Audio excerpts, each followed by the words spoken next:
What's up? It's First and Pod. Danny Parkins, Andrew Fillipponi. You know the drill. Subscribe, rate, review, tell a friend. It's only been a week, right? It feels like it's been longer. Well, that's because, we're inseparable. We have a deep affection and love affair. So, it feels like it's a lot longer than that. It's hard. Like, I go to bed each night thinking to myself, how am I going to make it another 5 days without a podcast, or 4 days, you name it. So, I miss you. I've got notes today, so I'm really ready to go this time, Danny. Ooh. Look out, world. Oh, my notes are right up here, buddy. In the old cranium. Size 7.5. Thank you very little. We're doing the 5 teams that are reporting to camp this weekend and big talking points around them. Do you want to ask the first question about the first team? It's the Bears. And I want to know if Danny Parkins thinks it's playoffs or bust for the 2024 Chicago Bears. Yeah, it is. They won 7 games last year. They upgraded at quarterback, running back, wide receiver 2, and wide receiver 3. That's pretty significant. Now, they did not beat a bunch of impressive teams last year. They beat a lot of backup quarterbacks. Jared Goff and the Lions was their best quarterback and team victory. Should have swept him, by the way. Should have swept him. Absolutely. The rest of the wins are Kyler Murray and Josh Dobbs and Taylor Heineke and Sam Howell and things like that. So I think the defense is good. It's very good in the back 7. It's very unproven other than Montez Sweat on the defensive line. So it's not a perfect team. It's obviously growing pains with a young quarterback is a real thing. New offensive system with Shane Waldron is a real thing. Depth is a real thing with every NFL team. But I think this team has the potential to be a top half of the league offense and a top half of the league defense. And we did the numbers on that 6-8 weeks ago. Every team that finished top half in scoring offense, top half in scoring defense, every single team last year had a winning record, and all but one of them made the playoffs. So even though the NFC North is the second toughest division in football, I do think this season will be a massive disappointment if they don't make the playoffs. And so there's the expectation there, not just with Danny Parkins, that Caleb Williams is going to be what? A top 10 quarterback this season? A top 15? He's going to throw more than 25 touchdowns. He's going to put up Justin Herbert numbers from his rookie year. I mean, what's the barometer here for your guy? This is where there is not a consensus, because I think putting a ceiling on him with statistics would be ridiculous. And we just saw CJ Stroud do it. Why can't Caleb Williams do it? So I absolutely think that there can be a great statistical year, and that one or even both would be unbelievable. But of the Bears' ignominious quarterback and passing records, only franchise to never have a 30-touchdown passer, only franchise to never have a 4,000-yard quarterback, one or both of those can fall with Caleb Williams as soon as this year. But there's a subset of people that are they believe the laundry is cursed. They believe that the Bears will never have a good quarterback, that they'll Bears it up, that they'll mess it up. And then there's another subset of people that believe that either that he should be sitting because of what happened with Jordan Love and Aaron Rodgers, or that he should have some degree of conservatism coached into his game, that he fumbled too much at USC, that he improvises, that he plays off schedule too much, and that the rest of the team is built to win. So all he needs to do is do ball control stuff, time of possession stuff, low risk, low reward type of football, and grind out some victories. I think that's ridiculous. I'd rather him, get sacked or have a fumble or throw a bad pick if it also results in some Aaron Rodgers and Patrick Mahomes style play, because that's what allows him to have the special ceiling. That's what the best quarterbacks in the league do. So I'm willing to put up with more risk and downside than a lot of people are here in Chicago, because you got to remember, man, this is a city of middle linebackers and running the ball and defense. This town doesn't know what it would be like to have Mahomes or Allen or Herbert or like a spread it out type of offense. It's not used to it. It's not conditioned for it. So the Caleb expectation locally for this year is all over the map. You're the poker guy. I really think if you got a seat in the main event, I think you'd cash. I think you'd make a lot of money. I think if you didn't do this, you'd study poker, and I think you'd be maybe even wealthier than you are now if you committed yourself to a lifestyle of poker. So I am going to make a poker analogy right now, and you tell me if this makes sense. I think it sounds to me like you believe that this team is going to hit an inside straight because you like the Lions more than the Bears, and I'm pretty sure you like the Packers more than the Bears. So you are saying they've proven more than the Bears. Right, but you're saying it's playoffs or bust, and it sounds like you're saying that about a team that you definitely think finishes in third place. No, I don't think it's definite that it finishes in third place, man. I think that it's certainly possible that these are 3 double-digit win teams, and 3 teams from divisions have gone to the playoffs before. But dude, Jared Goff is a very good quarterback. He was second in passing yards last year, 4th in passing touchdowns, 4,500 passing yards, 30 touchdowns. But if Ragnow or Sewell or Decker or a couple of those guys got hurt on the offensive line, we see what happens to Jared Goff when he's under pressure. Caleb's more talented than Jared Goff. Goff's just a veteran with an excellent play caller in a much better situation. And then Jordan Love, you know how I feel. It's sickening how he looked the last 9 games of last year. Best touchdown to interception ratio, best passer rating of any quarterback in football, putting up 48 in a playoff game. It's sickening. But it is a small sample size. They changed defensive coordinators and they got a safety that's expensive. And they're just basically saying, we're going to get better on offense because of youth and development and experience. Like that's maybe not. So the Bears can win the division, but they've proven the least of those other 2 teams. So I think it's totally reasonable to have them behind them for now. But I think that they're going to be a 10-win football team. And if you win 10 games, you make the playoffs like 85% of the time. I think you're describing the highest threshold for what is a good season for a rookie quarterback in NFL history. Because I can think of Ben Roethlisberger with the Steelers, Mark Sanchez with the Jets, Joe Flacco with the Ravens. These situations where rookie quarterbacks won a lot of games, but they were all, for the most part, unexpected. It wasn't like that was the barometer or that was the standard that was set before the season started. I mean, Bryce Young had some pressure last year because the Panthers were not the worst team in football, and they had hired Frank Reich, who had worked with Andrew Luck as the head coach there. We did not think it was going to be the worst roster in the NFL. It ended up being that, but that was not the expectation going in. This is so much higher than that because of the wide receiver moves they made too, bringing in those 2 guys. So, I mean, I get why it's playoffs or bust, but I don't know. Listen, dude, but I mean, like, bust isn't interesting for like, if they win 10 games and miss the playoffs, what does that mean? Like, or bust? Like, they wouldn't fire the coach. They'd bring back the team next year. It would, it's a media term. Like, if they win 7 games, I think Matt Eberflus has a really good shot at getting fired because they won 7 last year. They made all these upgrades and they won 7 this year.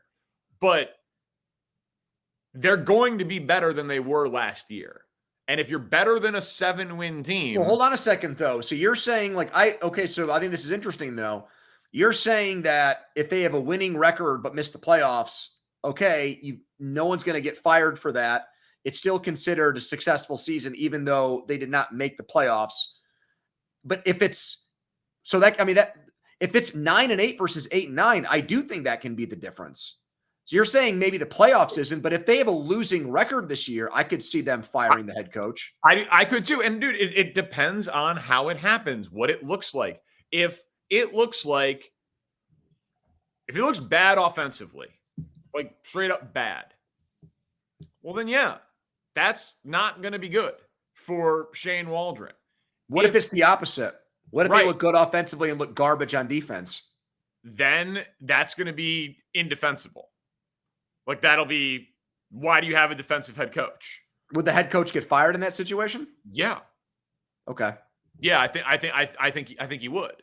And you'd promote, if Shane Waldron shows enough leadership abilities. He's a little weird. He's a little eccentric. He's not the greatest public speaker in the world. He's kind of seems like a little bit of an introvert, like Brainiac type.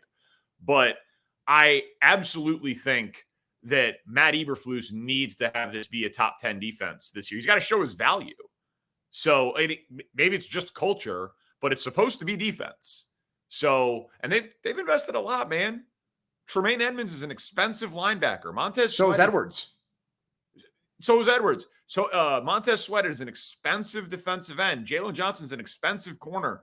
Tyreek Stevenson, Jaquan Brisker, Kyler Gordon, those are all second-round picks of this regime. Like, there's both in terms of draft capital, trade capital, and I'm going to say this then. If there's not a significant injury, if there ends up being 7 teams better than the Bears, then something did go wrong there, and someone should be fired for it. You can say whatever you want about 9-8 versus 10-7 or whatever. Right now, I don't see 7 teams better than them. And if they end up missing out on the playoffs and teams like the Seattle Seahawks and Arizona Cardinals end up getting in, then I do think that changes need to get made there after the season.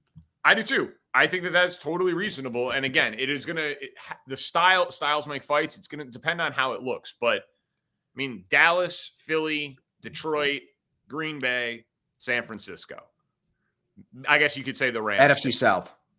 Well, no, I understand for playoff spots, but I'm saying like teams that I actually think are better than the Bears, right? Or at least have an argument to be better than the Bears. Dallas, Philly, Detroit, Green Bay, San Francisco, and the Rams. That's 6 teams. The NFC South gets a playoff team.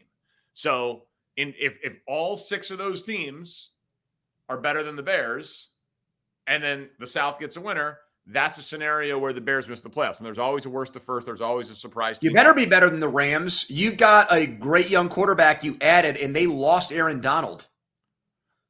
Correct. They have Matt Stafford, who is excellent, and they have a top 5 head coach. So I think that the Rams won 10 games last year. The Bears won 7. Aaron Donald's not worth 3 wins all by himself as a defensive player. So I just think we'll see about that. In his prime maybe, but the Bears they're going to have a winning record whether they make the playoffs or not. That depends as much about other teams as them, but they're in a great spot, and I think the hype cannot be high enough. Next team reporting, the Kansas City Chiefs. If they don't three-peat, what's the biggest reason?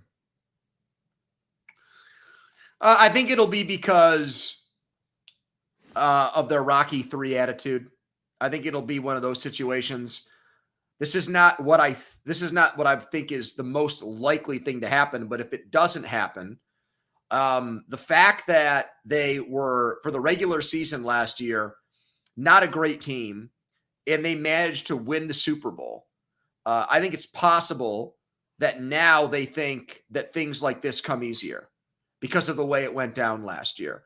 You heard Mahomes pretty much say that when he reported to camp this week about how they didn't even really play up to their level and they still ended up winning a Super Bowl. So I just wonder about that. I do think mentality, the mental state, the psychological part of things is a big deal on teams being able to get through the grind and win multiple championships. And they managed to do that last year. And I absolutely think there's a burnout factor when it comes to that. So there are football reasons too. There are roster things we can go over. It's not like they have abundant holes because they don't. They made some, I think, good moves at wide receiver this offseason. But there are some things I wonder about them from a mental standpoint going into this season. Listen, I think that the mental side of it is actually pretty intriguing. Like the fact that they can say we won a Super Bowl but didn't have fun last year because we didn't play well during the year. And so it was a constant struggle to look at, hey, we were winning in spite of ourselves. That's a pretty healthy motivation. A coach will tell you, like, a sloppy win, that's the best scenario. You win, but you can point out all the mistakes in the film session during the week. So I thought it was a really mature thing to say. And then I'll continue to say this, man. I know he says he wants to play until the wheels fall off. Travis Kelce's got a great life. And it's real hard to be a dominant tight end into your mid, and I guess in his case, he wants to do it into his late 30s. And he was good during the regular season, but there was also some completely ineffective. And now you could say some of that was the receivers led the league in drops, and he got all of the attention in the world. But this guy's he's a celebrity. He's an A-list celebrity. His brother just got a massive deal on TV. His podcast is worth a bunch of money. He's dating the most famous woman on the planet. He's acting in TV shows. If that guy gets hurt, is he going to lose some of the love? Is it going to be worth it to rehab?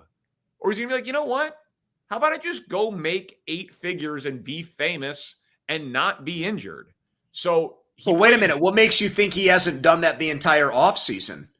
That this has been a Travis Kelce, I'm going to enjoy life and live my best life and not grind my balls off to get myself ready for the season. I mean, I think he deserves the respect of if he's playing, he's committed to playing, especially given the historic nature of a three-peat.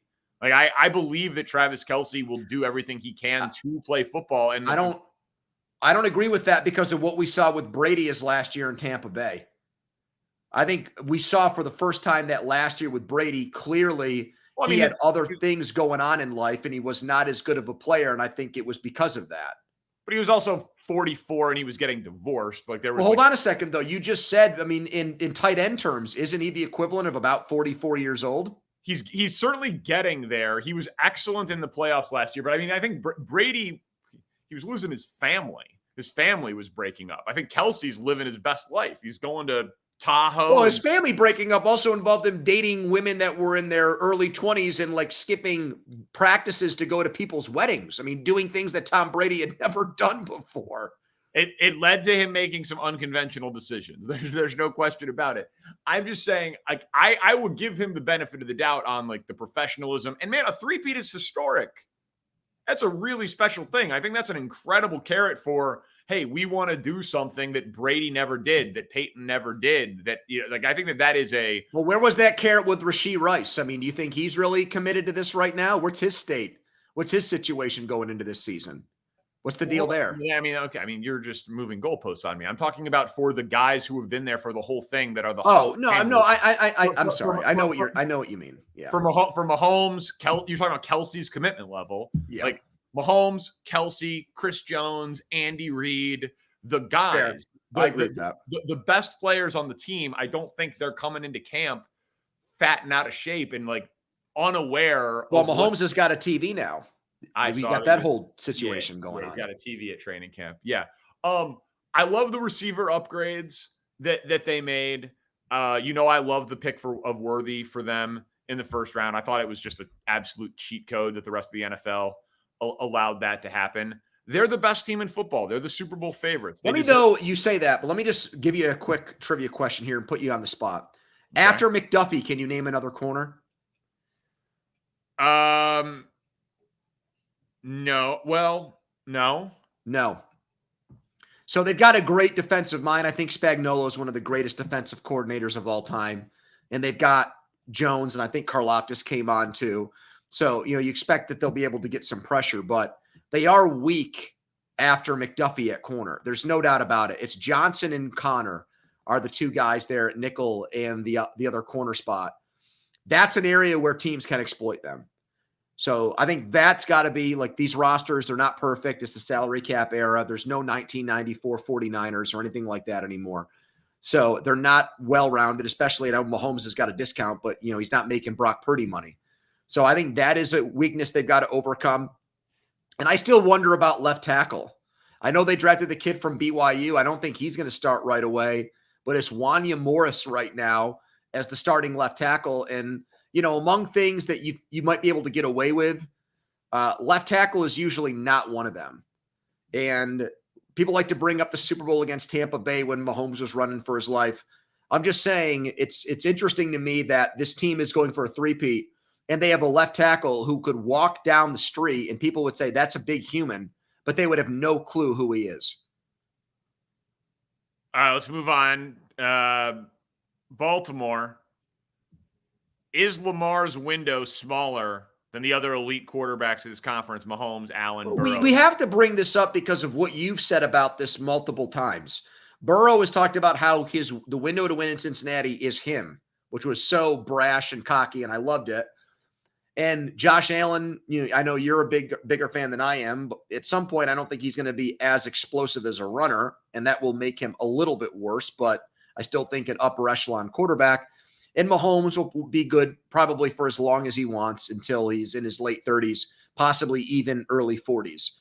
Lamar Jackson is already the fourth leading rusher among quarterbacks in NFL history.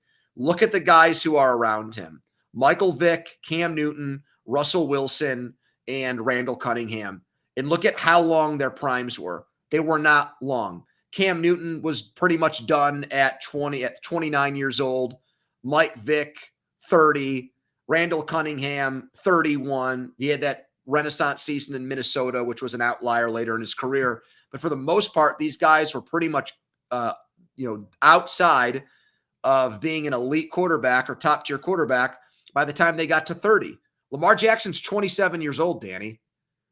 So it's, I like the question, but I think the answer is an obvious yes, of course. Like until he. Oh, I don't think everybody would say that. I think if we were on First Things First, or if we were on one of these debate style shows and we had 4 or 5 different NFL players discussing this, I don't think that this would be a universal thing.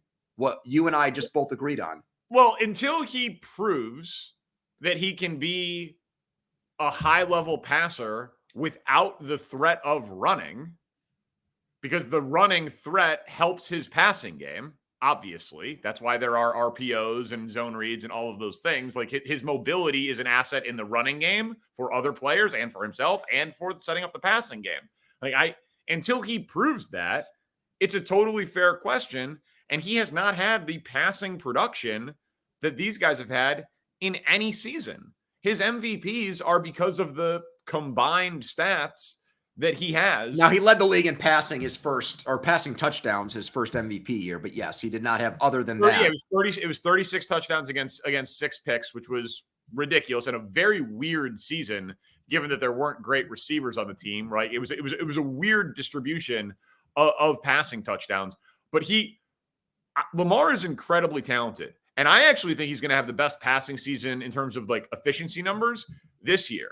Second year in the new system, comfortability, Zay Flowers being more attuned with attention to detail in the NFL in terms of precision, route running, where he needs to get to on the field, relationship with Lamar, all of that stuff. So I actually think Lamar will have a very good passing season. But of course, man, his production is tied to athleticism. That's why some teams were hesitant to trade 2 first-round picks to sign him. Now, it aged ridiculously because of who those teams were and the fact that he had an MVP year. But he signed a 5-year deal. He signed a deal that's through his age 30 season? Maybe his age 31 season? I don't have it in front of me. But, that's right.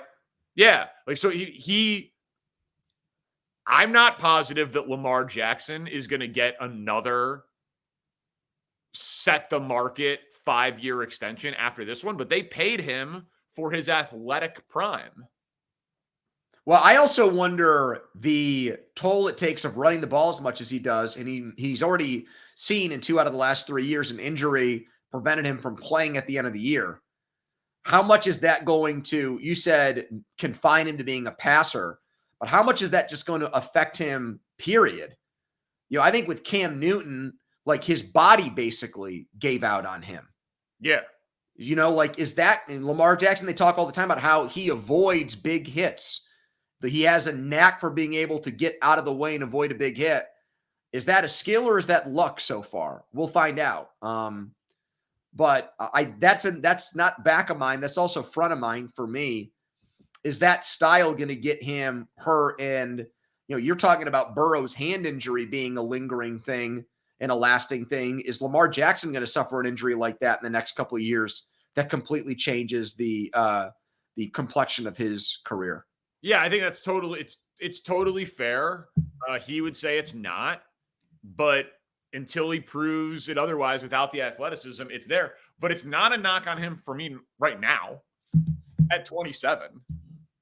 He's one of the best players in football. And he should No, he's be. not as good as Justin Herbert, according to the Danny Parkins top 10 quarterback rankings. And I know it's not exactly like your Thomas Edison inventing, electricity. But have you noticed that ever since you put out your top 10 quarterbacks, there has been an unbelievable amount of top 10 quarterback discussion across all platforms. And I don't think that's a coincidence, Danny. Oh, thank you. You got the ball rolling proverbially on this. Yeah, thank you very much. That's very, very kind of you. Has anyone else put light bulb, not electricity? Thank you. That would be Ben Franklin or some other prick. Danny, yeah. Has anyone else put Herbert third? Are you the only man? No, I'm going to rise to fame and fortune by being the Justin Herbert guy for one of the smallest fan bases in the NFL. That's our friend Nick Wright. He's like, I'm going to align myself with LeBron James and Patrick Mahomes. I'm gonna do it with the guy who plays all road games because other teams' fans invade his stadium. That's my path to fame and fortune. All right, Danny, the Texans are next. They've already started camp, actually, the first team to start real practices. This is my way too early Super Bowl pick. Have I gone mad? No, I mean, not just for this. You've definitely gone mad. I like having a large group of teams that can win the Super Bowl in July. I think it's crazy when our friend Connor Orr was like, there are 12 teams who can win the Super Bowl. Well, that seems like a pretty big group, Danny. No, it doesn't. So you think the Steelers can win the Super Bowl right now? I don't know about the Steelers. But I think the Bears could win the Super Bowl. I think the Falcons could win the Super Bowl. I think the Rams could win the Super Bowl. I think there's a decent number of teams.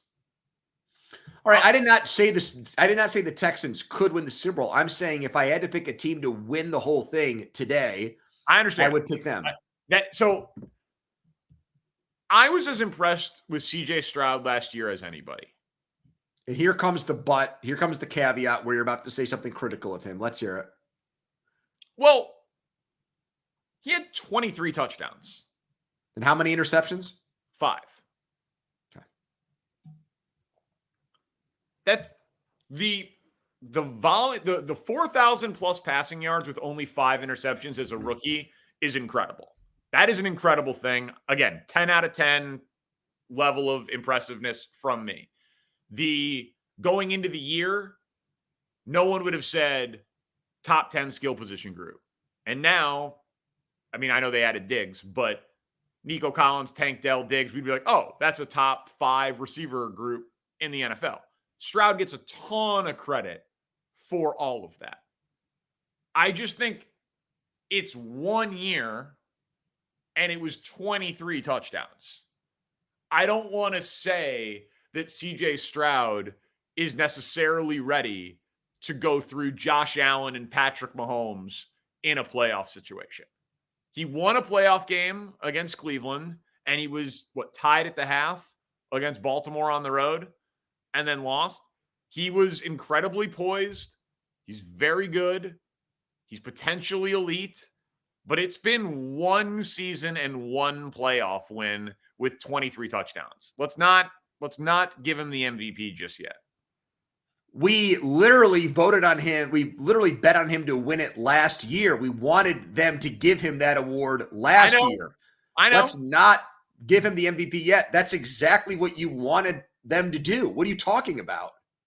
It was a surprise thing. I'm saying for this year, you need to have a high level of statistical production to win that award. If Caleb Williams had I bet him at 95-1, by the way. If Caleb Williams had the same exact season, it would be unbelievable. You would not be saying, let's pump the brakes on him as an MVP and let's pump the brakes on the Bears as a Super Bowl favorite or contender.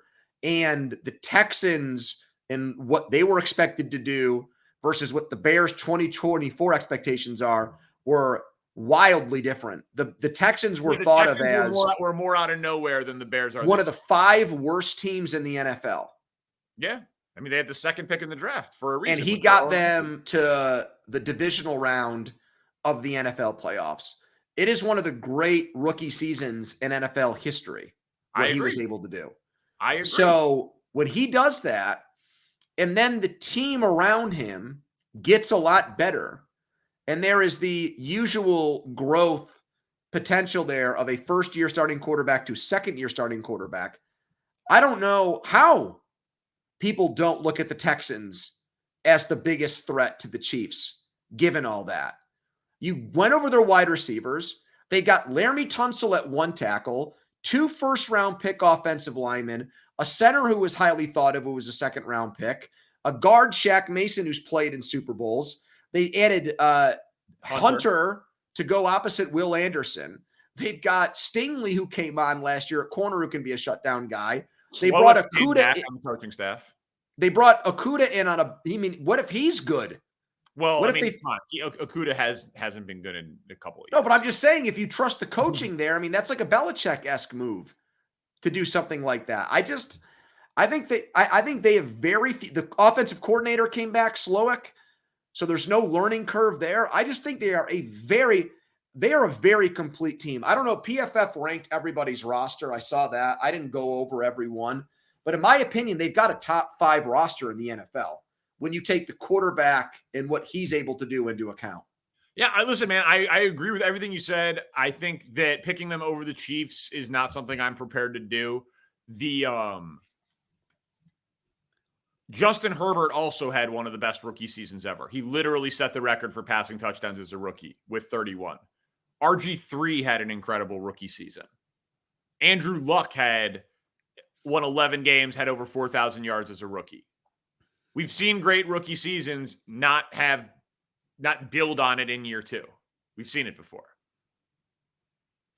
Yeah, but okay, when one of those guys, he suffered a cataclysmic, colossal knee injury that derailed his entire career, so he really did not get an opportunity to build on it the next season. In Herbert's case, you would say he was great the next year. It's just everybody else's fault. And it's a team game. Yeah, they suffered injuries. Yes, and I just went through chapter and verse why they are not just a one-man team. I agree, and I agree with what you're. But again, you want me to pick them over the Chiefs in the AFC? I'm not prepared to do it. You want to say that they're going to make it to the AFC Championship game? I'd say yeah, they've got just as good of a shot as Buffalo or Baltimore to get there. Those would be they'd be on my tier 2 of AFC teams. Is that not enough for you?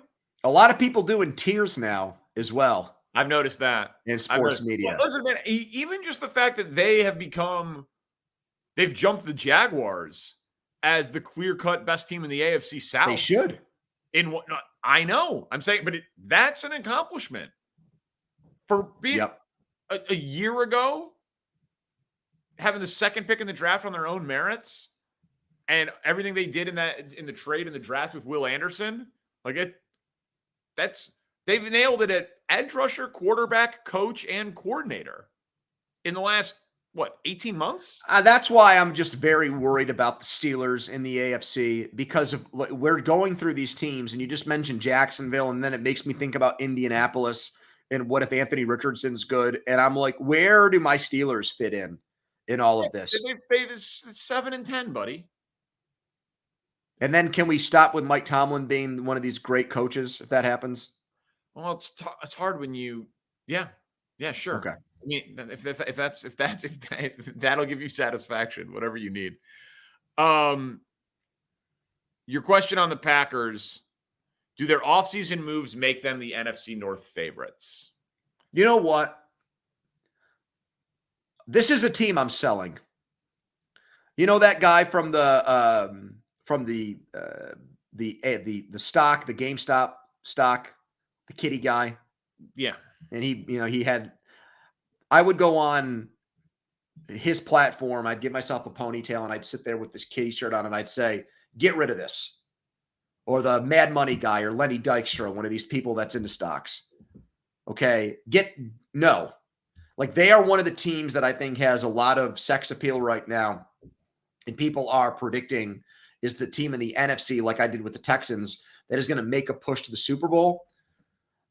You put Jordan Love in your top 10. We did not really get too much into this when we dissected your quarterback list on the last podcast. You just said with Stroud, we're jumping the gun potentially on 17 games when he did not throw a lot of touchdowns and it's only 1 year. With Love, it's only half a year. I mean, he threw 32 touchdowns though. Okay, but let me just say this for a second. We could have Spencer go back and pull up things we said about Jordan Love in September and October. And I'm pretty sure we did. Every team, every game. Green Bay, they got it wrong in Jordan Love. They should have kept Aaron Rodgers. We definitely said things like that. Dude, Tanny mocks me with Jordan Love sucks. Like, yeah. I sent out a tweet that said Kenny Pickett is better than Jordan Love. That's not a good Yes. Tweet. And I'm not going to delete those things. I'm not one of these people that goes back and deletes tweets. I said it. I own it. People want to make fun of me for it, and I know they will. That's fine, but I don't know, man. It just seems like and it was great. You mentioned the stat earlier. Like there were, from that point, that arbitrary starting point, there was no better quarterback in the NFL statistically last year than Jordan Love. But you still have to make up that starting point. You still have to create that artificial starting point. Well, yeah, but I mean, it's reasonable though. First full season as a starter. It's not like it was the first 9 games and then he was bad. It was the last 9 games. That definitely carries more weight. Sure, I don't disagree with that.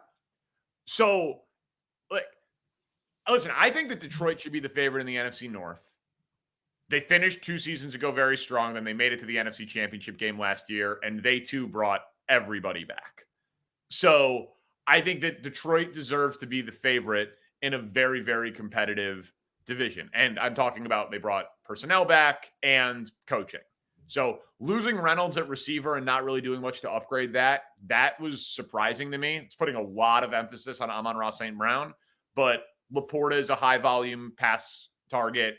Gibbs is a high-volume pass target. They'll be productive passing the ball, just in a little bit unconventional distribution. But the Packers, the thing that's so interesting to me about what they're doing is they're saying that Joe Barry was the worst defensive coordinator in football, and we're bringing in Jeff Hafley, and he is going to be this dude from Boston College that, has ties to, the Eagles and other places, and he is going to be single high safety, sign McKinney, big money at safety, and they are going to have an attitude. Press man, get after people, and that they were way too passive. And the defense's attitude, just like rebounding in basketball is effort. The word in Green Bay is like they've spent way too many first-round picks on defensive players to be as passive and as bad as they were defensively. They were like 27th in the NFL last year in DVOA defense. So that's their big upgrade. So, I mean, McKinney at safety, obviously, going from Aaron Jones to Josh Jacobs, getting younger at running back, even though I think Aaron Jones is an excellent football player. But I don't look at that as an upgrade at all. No, I don't either. I mean, Jacobs goes good year, bad year, good year, bad year. We'll see what he is. But it's running back. It should be fungible. Their offense is ridiculously deep at wide receiver, and Love is great and LaFleur is great. They're basically saying we were a Super Bowl team if our defense was league average. So that's a coaching issue and an attitude issue and a scheme issue. And that's their big addition. So I think that that's the biggest move that they made this offseason. They're putting a huge bet on defensive coordinator change and scheme change, being able to make that an above average defense. And that you watch this team way more than I do. I defer to you a lot on the NFC North stuff. If you take Jordan Love off the team and we're just evaluating the other 52 players, do the Packers have an above average roster? Probably around average, I would say. I'm surprised. I mean, dude, their receivers are good. Like Watson and Reed and Dobbs, they're all so young and productive. Jair Alexander at corner is excellent. And then they've got a bunch of good defensive players that don't play well together for some weird reason. Yeah. Like who have had really good seasons individually, but never at the same time. So I'd say it's around average, but they have an excellent coach and a quarterback who is trending to be very good. That matters a lot. I know it does. In the end, like LaFleur is an awesome coach, and Jordan Love was, if he played a full season like he played the last half of last season, he's going to win the MVP this year. That's not hyperbole. I have a lot more, having watched him and watched Stroud. I just have a lot more confidence in Stroud to bottle up what he did last year, because it was really for the entire season, than Love. And given, as you point out, the difficulty of the division, I'm less bullish on Green Bay than just about everyone. So I will short them this year. Look at you with your trader talk. All right, those are the teams. We'll do more big storylines as other teams get ready to report. Thank you to Spencer Ray, our producer. Pony, it's been fun. First in pod. Thank you, Danny. Peace.